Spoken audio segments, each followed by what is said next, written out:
Latinoamérica es diversidad. Los invitamos a sumergirse en los estudios sobre Latinoamérica y la cultura chicano-ibérica, desde una mirada crítica y reflexiva sobre las complejidades de la región en que vivimos, desde la mirada de exponentes internacionales. Aquí comienza Latinoamérica Hoy, un programa de la Red de Estudios Latinoamericanos y Cultura Chicano-Ibérica, RELACI.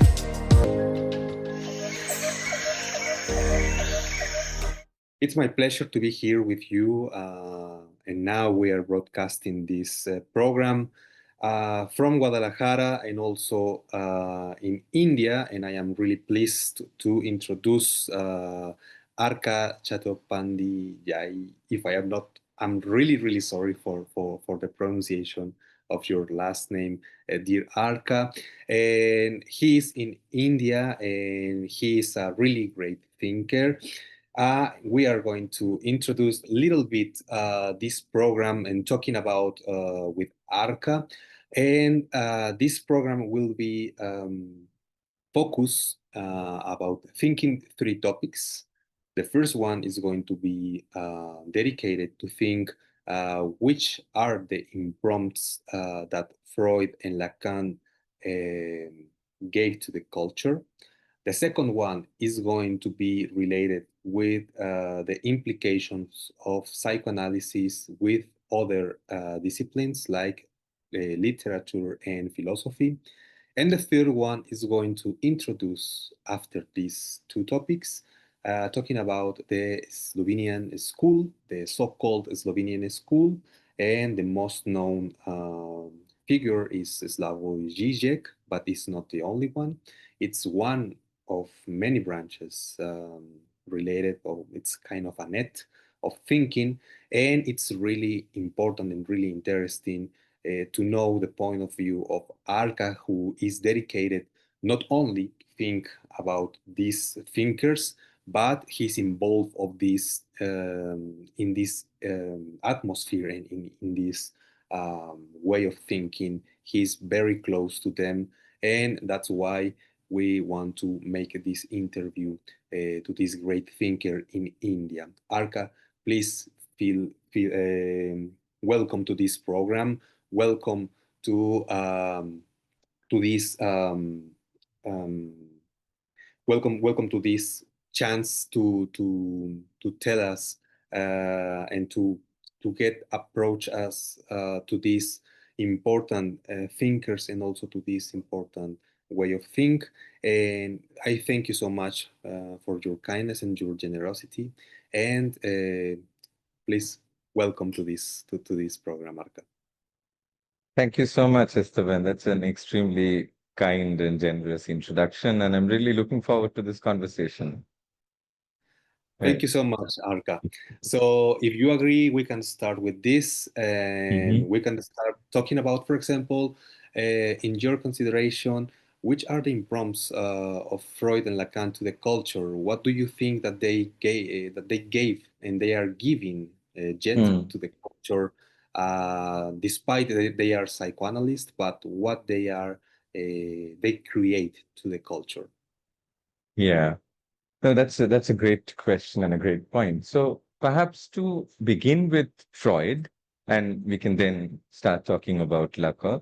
I feel Freud's last phase and the books that he dedicated to a kind of I mean, I hesitate to use that expression because it's of course, it could be debated and discussed, but a kind of a psychoanalytic anthropology or sociology of sorts that he introduces in the final period of his teaching. And I'm primarily thinking of works like Future of an Illusion, Moses and Monotheism, Totem and Taboo, which might go back a little bit, and of course, Civilization and its Discontents, right?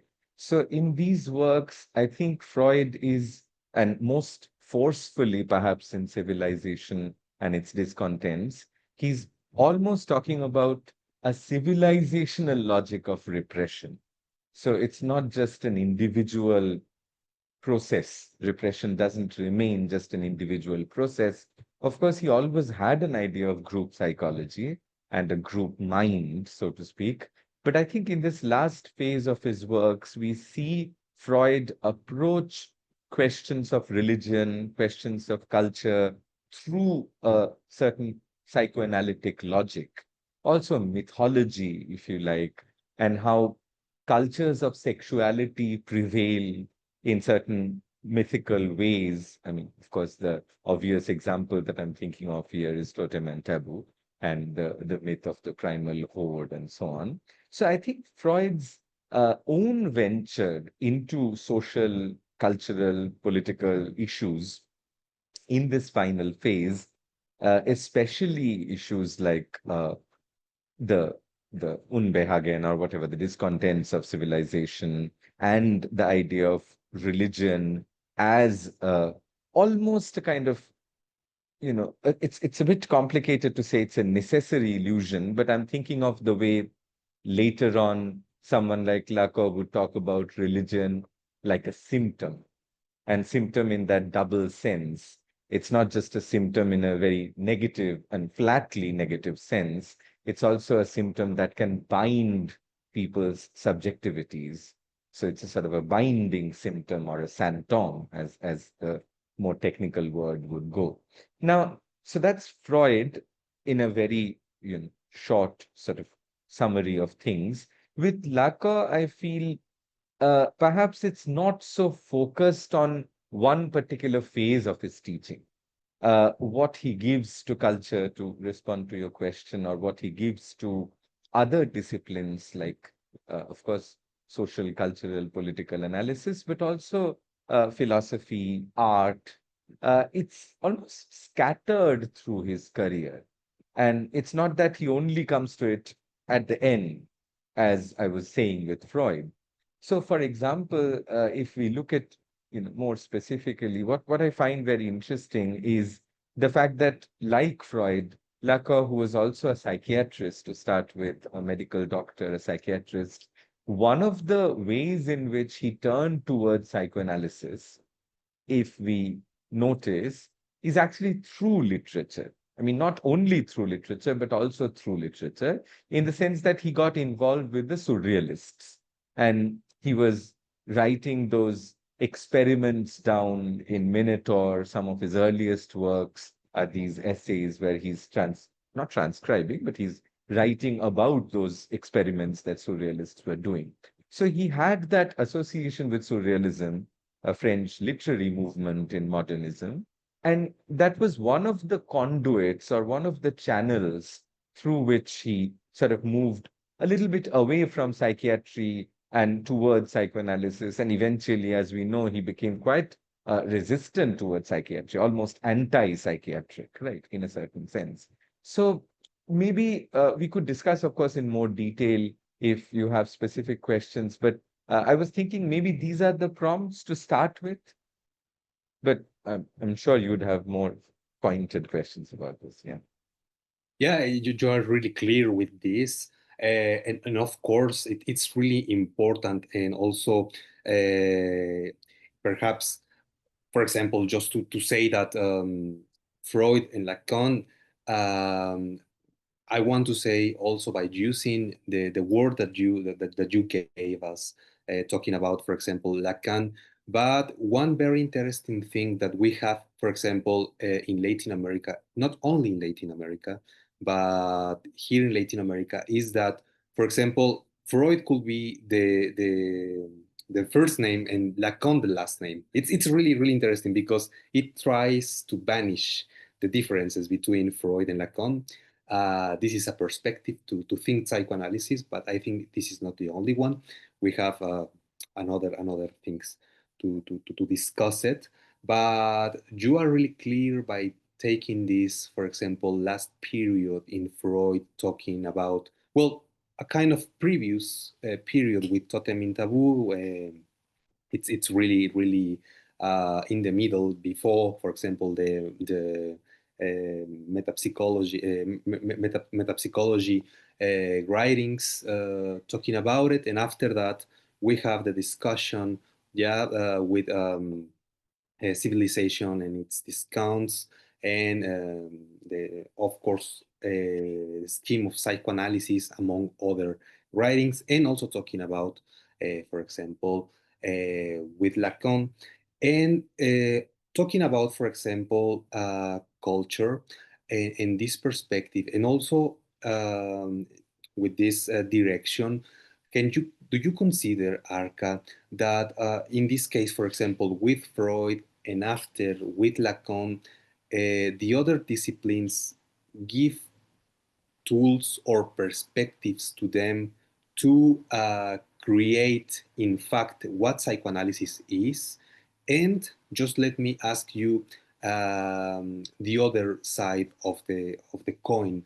Do you consider that psychoanalysis also give back to the other disciplines a kind of perspective to rethink the culture, in fact?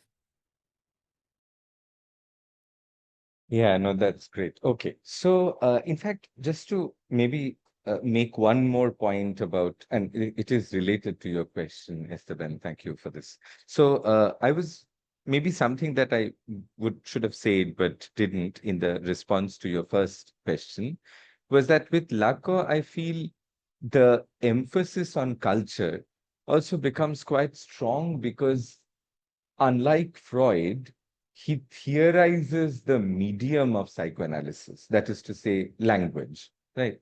And as we know, in his early uh, return to Freud phase, when he's going back to Freud, the way he reads Freud and the Freudian unconscious as structured like a language.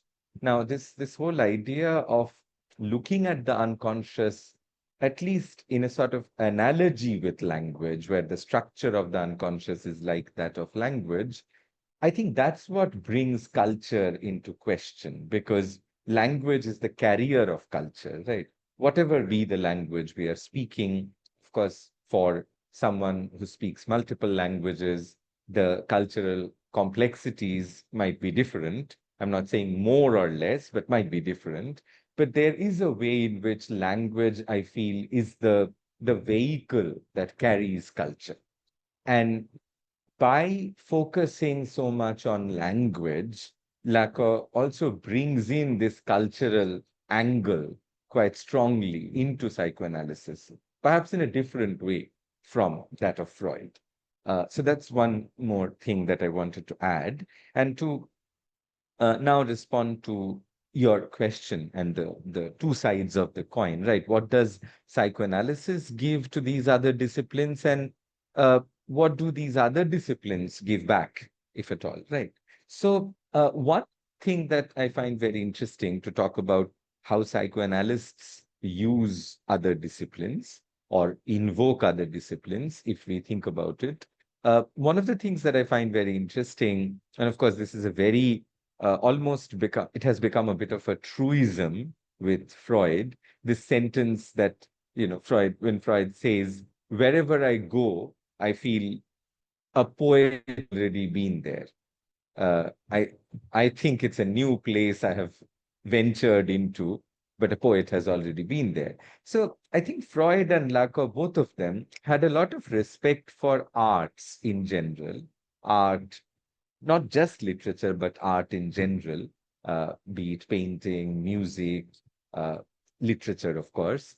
And there is a certain way in which I'm not saying this is the only way of thinking about psychoanalysis, but I would say one way of thinking about psychoanalysis is to think of the talking cure as a sort of literary or even artistic practice of speaking. It's or to put it in a slightly more technical language, the way Lacan would talk about it, as a kind of fine speech or a full speech in the early seminars using sort of Heideggerian language. So both Freud and Lacan, if you think about simply the use of Shakespeare as a paradigm or as a sort of typical literary example, the references to Shakespeare abound in both Freud and Lacan. For example, in Psychopathology of Everyday Life, there are examples drawn about the slip from Shakespeare's plays, Merchant of Venice, if I remember correctly. Freud, otherwise also writes about Shakespeare in, especially Macbeth, in that wonderful essay, Wrecked by Success. So there's a lot that he does with literature, giving literature a sort of, as it were, a function of teaching, that it can educate psychoanalysis in a way. And I think Lacan does the same in different ways, but in spirit, he would agree with Freud on this. Again, if we look at a classic example, the way he talks about desire and its function, the entire graph of desire is, as it were, supported through an analysis of Hamlet in one of the seminars, right? So again, and of course, in the Ethics of Psychoanalysis seminar, Seminar 7, Antigone becomes such an important reference point, another tragic case. So we have these literary case studies where, if we go a little deeper into his works, and perhaps towards the end, I briefly mentioned the idea of phantom or a kind of binding symptom. Again, it is interesting that he primarily grounds that idea in James Joyce, who's a literary writer, right? So there are these ways in which both Freud and Lacan use literature almost as part of training psychoanalysts. Because as Lacan said, in his seminars, he was always addressing the psychoanalysts first and foremost. Of course, there were many others in the audience, but he always made it a point to say that his primary audience, his target audience, as it were, are the psychoanalysts in training.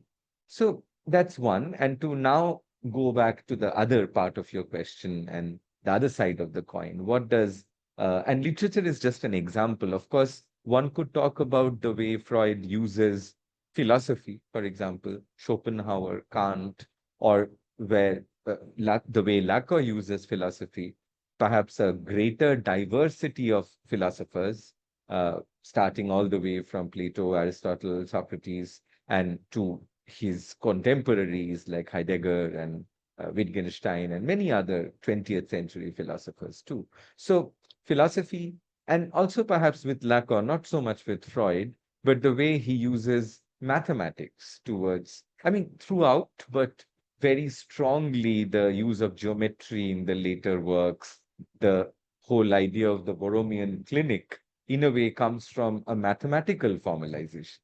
And it's a very interesting thing that psychoanalysis insists on a kind of mathematical formalization, which is apparently quite counterintuitive. It's not commonsensical, at least, right? So the way he draws from other disciplines, including the sciences, is quite important. Now, to go back to the other point, how do these disciplines talk back to psychoanalysis? Now, especially as someone who has done most of his academic research around philosophy, psychoanalysis, and literature, I feel there is a lot of dialogue that happens. Philosophy talks back to psychoanalysis. Literature, in its own way, also talks back to psychoanalysis, sometimes adds something to the psychoanalytic idea or the psychoanalytic approach. To just give two very quick examples. One, if we think of, let's say, philosophy, there are also historical cases, and we will, of course, come to Ljubljana School later, but Zizek himself is a wonderful example. So is the French philosopher Alain Badiou. These are philosophers who are informed by psychoanalysis. And when they develop their own, let's say, systems of thought, there is an interaction with philosophy, right? Because we'll talk about Zizek later, just to give a very brief point from Badiou, he would see psychoanalysis as anti-philosophy, as a kind of anti-philosophy. But for him, anti-philosophy is not a negative word. In fact, philosophy defines itself constantly or reaffirms itself by engaging with something like anti or anti-philosophy. So it is the dialectical relation with anti-philosophy that makes philosophy possible. And psychoanalysis is perhaps the most important anti-philosophy for someone like Badiou. So that's one of the things that one could say he as a philosopher draws from psychoanalysis, and psychoanalysis gives it back in that sense, or gives it to his philosophy. And to give one quick literary example now, for my doctoral work, I actually worked on Samuel Beckett and Lacan. And though there are very few references to Beckett in Lacan's works, I was actually more interested in some sense to see what Beckett can offer back to Lacan.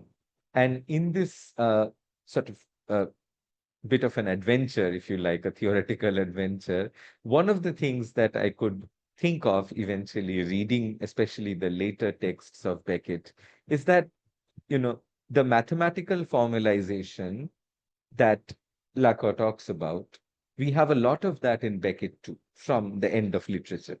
Literature formalizing itself almost mathematically. But what I found very interesting is that there is a final failure of mathematical formalization. It cannot capture everything, it seems, in Beckett, right? And I was trying to read that failure back into Lacan and what it could mean for mathematical formalization to fail. So there are, I don't want to make this conversation too complicated at this point, but maybe I'll stop here and maybe wait for your question. But these are two examples I could think of where, literature and also philosophy returns things to psychoanalysis. Thank you. No, thanks to you. It's very, very, very interesting, and it's really important what you said about it.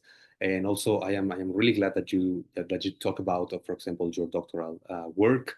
It sounds really, really interesting. Perhaps we can discuss after this because, yes, in fact, Beckett, he's really hard to handle. In fact, himself, but in relation with Lacan and also the traces that he gave to Lacan, it's really interesting, and it's a very brave also way to have this challenge to approach them. It's really, really, really interesting at all, Arka.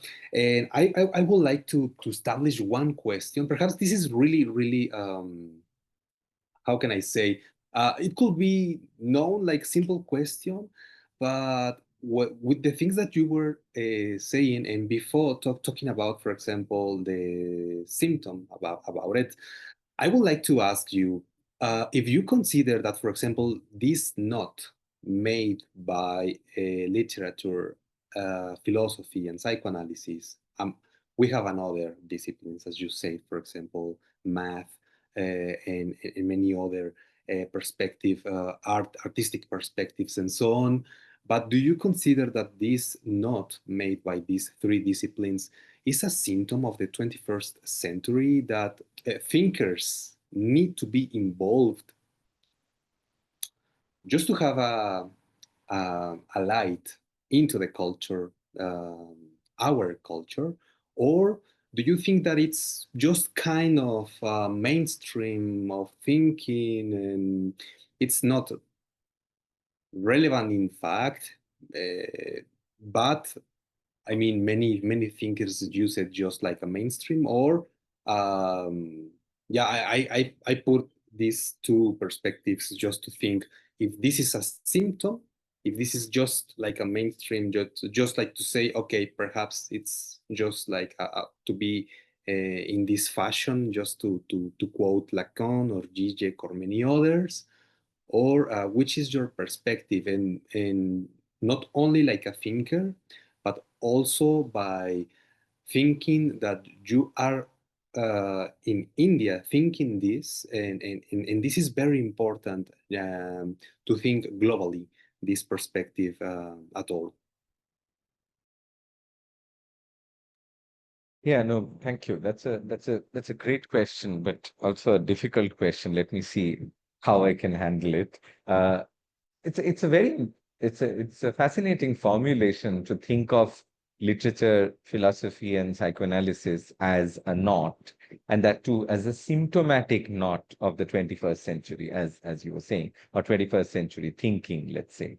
Um, yeah, I mean, of course, I generally agree with this formulation, but let's try and think about it as you were inviting me to, in a sense, to see if this is a very particular niche or almost like a fashion of thinking, or is it a mainstream form of thinking? The question that you were asking, how does one's situatedness respond to this question wherever one is thinking? And at the same time, even though we are situated in particular places, there is a certain, as you rightly put it, a certain kind of global way of thinking, and how or where that situatedness interacts with that globality. So there are many complex kind of aspects to your question. Let me try and do as much as I can with the aspects one by one. So first point I would like to make here is that if we look at the way Lacan talks about symptoms, and I think this is quite crucial for this opening of psychoanalysis that we started with, how psychoanalysis opens itself to culture, where it's not just a clinical process. Of course, it's a clinical process, but it has implications for culture broadly. I think one of those openings is precisely this very bold point that Lacan makes in Seminar 17 and onwards, that it is Marx, in fact, who invented the symptom and not Freud, which is again a very interesting point, because he's not saying a psychoanalyst invented the symptom, saying a political economist and a social political thinker invented the symptom. So if we go by this idea that it is Marx who should be credited as the inventor of the symptom, we already have this point where the symptom is like a manifestation of a structure. It's not just a problem, as some other, or in fact, many other mental health disciplines would like to believe. Symptom is a manifestation of a particular structure, which could be a psychic structure or a larger cultural structure. Like, for example, just to plug in something that we might eventually go on to discuss in more detail. In one of her recent books, Alenka Zupančič talks about this logic of disavowal, denial and disavowal. And I feel the disavowal, the question of disavowal, is also a symptomatic question, the way she reads it. Because she's not, of course, she's grounding herself in the psychoanalytic logic of disavowal, but her point is how disavowal and denial work in global politics these days, especially in various kinds of conspiracy theories. But she's also interested in how these structures of repression, and there's a wonderful, I think it's in right at the end of the book, where she talks about it as repression of repression. So what is repressed is repression itself. And she calls it a certain kind of culture of immediacy, that we all live in a culture of immediacy. Social media, reels, instant gratification, everything has to happen right in this moment, right? So in this immediacy, what is repressed is repression. And in this repression of repression, this is what she calls disavowal, right? So I feel this is again a symptom. It's a symptom of our times, if you like. Now, in that sense, when we bring together philosophy, literature, and psychoanalysis, what we are doing, of course, academically, it would be called interdisciplinary, multidisciplinary, and all those things. But as a form of thinking, I suppose we are trying to bring together both. I mean, I'm making a very simple point, but that's one of the ways in which I'm trying to respond to your question, that in the knot of these three disciplines, let's say, or these three kinds of thinking, we have a very interesting confluence of conscious and unconscious modes of thinking.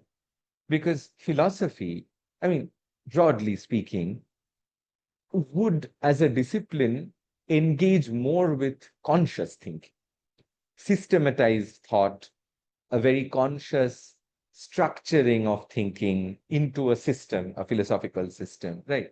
Such as, let's say, Heidegger's or whatever, which is not to say they don't have an idea of the unconscious, but that's not necessarily the psychoanalytic idea of the unconscious. Let's say the idea of the unconscious in Being and Time, in Heidegger's Being and Time, right?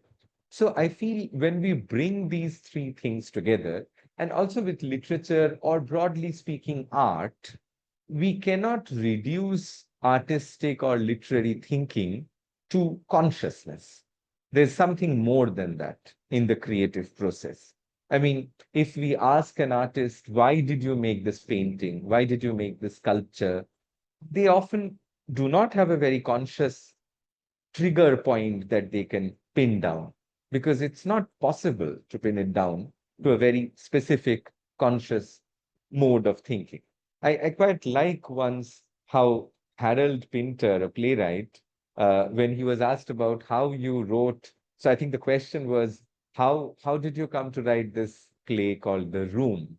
And he gave a very cheeky answer, but at the same time, I think it's quite a profound answer. He said, I went into a room and there were three people. All three of them stood up when I entered the room. I went into another room, and when I entered, no one stood up. And then I went into a third room where some stood up, others did not. And that's when I wrote this play. Now, of course, it might sound a very tongue-in-cheek kind of a response, but this is what happens. It's not that we consciously design an artwork all the time, and not everything about an artwork is conscious, right? So I feel the knot that you're talking about, the symptomatic knot, is actually bringing together these conscious and unconscious ways of thinking that both complement and supplement each other. They don't only complement, because, of course, the unconscious will also cut into consciousness, right? So that's one aspect of your question that I wanted to answer. The other point about uh, the the the situatedness in India, I think what is very interesting in a country like India, of course, there could be so many ways of answering this question. I'm just talking about one aspect here. When we give so much importance in both Freud and especially in Lacan to language and the structure of the unconscious, I feel it's very interesting because in India, we have so many different languages. And it is quite typical of the majority of the population to speak at least two, if not three languages, right? So, and I'm not only talking about the bourgeois middle class population, even the the citizens from the, let's say, the so-called lower strata of society, they may not have a copybook education of multiple languages, but they will be able to speak multiple languages. In fact, they would speak more languages than the so-called middle class, multilingual person or the bilingual, trilingual person, because they'll pick up languages in the street. And very often for their livelihood, they will have to speak multiple languages, right? So let's say a person from one particular state in India, let's say in the southern part of India, in Kerala, they primarily speak Malayalam, which is one particular language. But if the person has to work, let's say in Ahmedabad, they would have to know a little bit of Gujarati. So that's what I'm saying. So there's so many languages coming together, and almost, it's a bit of a chaos as well sometimes to think of all these languages coming together, but because they don't necessarily harmonize, they have a very complicated relationship with each other, because language and the way particular communities speak a language, it's a matter of great pride. There is social pride, there is politics, there's all kinds of things associated with language, right? So the point I'm trying to make is India, because of its multilingualism, is a very interesting site to think about psychoanalysis, also the practice of psychoanalysis. For example, when analysts practice in India, they can't always stick to one language. And sometimes the analysand would also prefer that even if both of them can speak, let's say, Bengali or one particular language, they might still say, no, I want this analysis to be in English. Or some other person might say, no, I'm more comfortable speaking in Bengali. But even then, that person might constantly code switch and use a lot of English in the Bengali, a lot of Bengali in the English. So I think this linguistic transfusion, this really makes things interesting from a psychoanalytic point of view. That's one thing I wanted to mention. Maybe I'll stop here and you will have something more to say. It's absolutely fascinating by listening to you also, this situation of psychoanalysis and the situation not only of the culture in fact, but also how thinking psychoanalysis or the possibility of a cure or the possibility to be heard, for example, by other, in this sense, just to try to do something with their own symptoms, and if I can say their own, just by saying just a particular way to say it. It's complicated, I know, but it's absolutely fascinating to listen to you.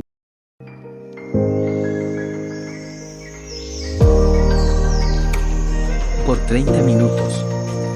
Informamos, reflexionamos y analizamos los diversos desafíos de la región desde la mirada de exponentes internacionales. Somos la red de estudios latinoamericanos y la cultura chicano-ibérica, somos Relaci.